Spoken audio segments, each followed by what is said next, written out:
1 year ago, Yahya Sinwar, the terrorist chief of Hamas, launched the October 7th massacre against Israel. It was the bloodiest attack on the Jewish people since the Holocaust. It was the worst attack on the Jewish state since the founding of Israel. Sinwar's terrorists murdered in cold blood 1,200 people. That's elderly people, Holocaust survivors, children. They brutally raped women. They beheaded men. They burnt babies alive. And they took some 250 men, 251 women, men, and children hostage to the dungeons of Gaza. Today, the mastermind of this day of sheer evil is no more. Yahya Sinwar is dead. He was killed in Rafah by the brave soldiers of the Israel Defense Forces.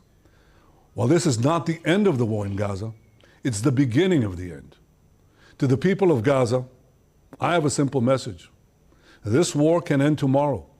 It can end if Hamas lays down its arms and returns our hostages.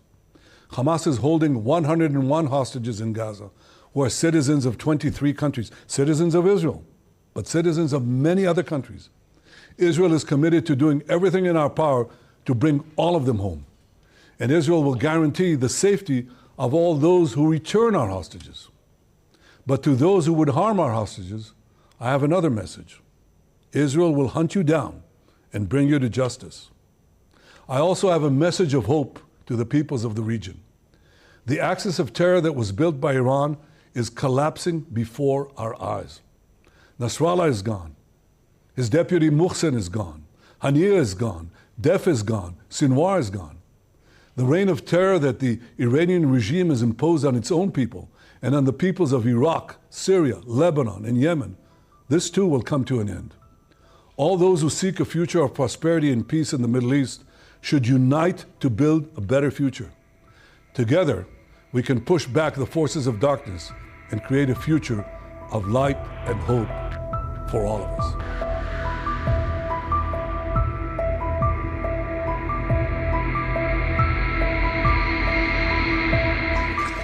Today, Israel confirmed that Yahya Sinwar, the leader of Hamas, is dead, and justice has been served. And the United States, Israel, and the entire world are better off as a result. Sinwar was responsible for the killing of thousands of innocent people, including the victims of October 7 and hostages killed in Gaza. He had American blood on his hands. Today, I can only hope that the families of the victims of Hamas feel a sense and measure of relief. Sinwar was the mastermind of October 7, the deadliest day for the Jewish people since the Holocaust.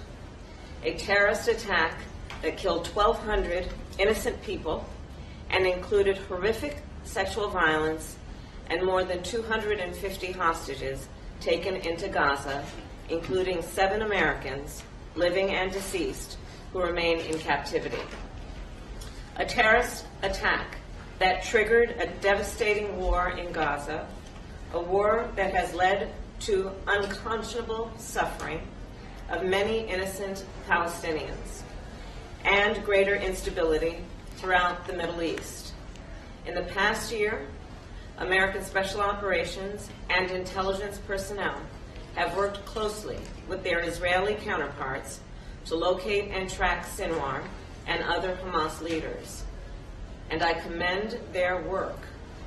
And I will say, to any terrorist who kills Americans, threatens the American people, or threatens our troops or our interests, know this: we will always bring you to justice.